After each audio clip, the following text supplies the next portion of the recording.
Si Pangulong Ferdinand Marcos Jr. sinabing dapat na airtight ang isasampang kaso laban sa mga dawit sa maanumalyang flood control projects at hindi dapat na gawing mabilisan. Kaugnay niyan may nagkalap pang report si Bombo Annalise Soberano. Naniniwala si Pangulong Ferdinand Marcos Jr. na dapat tiyakin ng gobyerno na mahigpit ang kaso laban sa mga pinaghihinalaang sangkot sa korupsyon at may matibay na ebidensya para mapanagot ang mga guilty. Pahayag ito ng Pangulo sa isang teaser ng kanyang susunod na podcast. Binalaan ng Presidente ang pag-file ng mahihinang kaso na walang malinaw na ebidensya dahil ito raw ay magdudulot ng mas masamang resulta. Kumbinsido ang Presidente, marami sa mga nadadawit sa nasabing anomalya ay hindi inosente sa irregularidad pero kailangang maging matibay ang mga katunayang magdidiin sa kanila at magpapatunay na sila ay may kinalaman sa flood control anomalies. Pakinggan natin si Pangulong Ferdinand Marcos Jr. No, many of these people are not innocent. Okay. But if you're going to bring them to court, you must have a very strong case. Look, anong mangyayari? Minadali natin. Hindi kompletong ebidensya natin. Malabo yung ebidensya natin. Pero pinilit natin. Natalo yung kaso. Can you imagine? I know. I think that will be much, much, much worse. We have to follow the law. Otherwise, whatever we do is not legitimate. And we have to be very, very clear that we go after the guilty ones. Samantala, sa ibang balita, inamin ni Armed Forces of the Philippines Chief of Staff General Romeo Brawner na kanyang ipinaalam kay Pangulong Ferdinand Marcos Jr. na may panawagan na patalsikin siya sa pwesto sa pamamagitan ng kudeta. Sagot niya ng Pangulong Marcos sa kanya, buo ang tiwala nito sa sandatahang lakas ng Pilipinas na tapat sa sinumpaang tungkulin at profesional.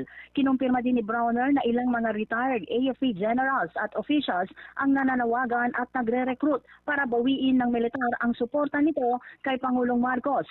Inamin din ni Brawner na kabilang sa mga kondisyon sakaling mapatalsik sa pwesto si Pangulong Marcos ay magtagalaga ng bagong Pangulo. Hindi binanggit ni Brawner kung sino ang nasabing individual pero batay sa naging ulat, ito ay si Vice President Sara Duterte. Pakinggan natin ang pahayag ni AFP Chief of Staff General Romeo Brawner. But we mentioned this to the President, him being our Commander-in-Chief. And he just said that I trust the AFP. I trust you to do the right thing. And so he wasn't really that worried. And in fact, during the September 21 rally, when I met with all the commanders and the staff, we were not really actually worried about a scenario that we saw in the past where soldier against soldier fought each other. So we did not really prepare for that.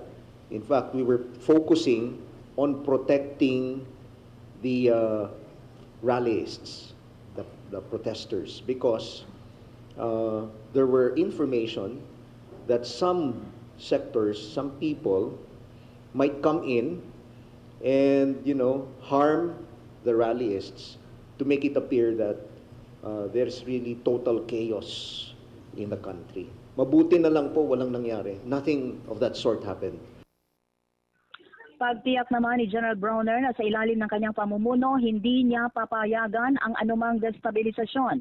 Anya, ayaw na nilang maulit na kapwa sundalo ay naglalabanan. Giit nito, kaisa ang Armed Forces of the Philippines sa kanilang Commander-in-Chief na si Pangulong Marcos na tuldukan ang korupsyon, panagutin ang mga sangkot sa katiwalian. Aminado si General Brawner na hindi magiging maganda ang epekto sa bansa kapag nakialam o mag-intervene ang militar. Muli si AFP Chief of Staff General Romeo Brawner. If once the military intervenes, it could mean several things, but it will not be good for the country because again, it will set us back. It will set the Philippines back several years. The investors will start, pulling out. There will be a stoppage of the normal lives of the Filipinos. Livelihoods will be interrupted and so on. Magulo. We saw this already in the past. During the coup d'etat of '86, I was already a cadet at the Philippine military. Si AFP Chief of Staff General Romeo Brawner. Mula sa Malacanang, Bombo Anali Montaño Soberano nag-uulat. And this is Bombo Radio Philippines, the #1 and most trusted source of news and information. Basta Radio, Bombo! For the most trusted source of news and information, visit our website at www.bomboradio.com. Follow us on Bombo Radio mobile app, Facebook, YouTube, TikTok, and X, formerly Twitter.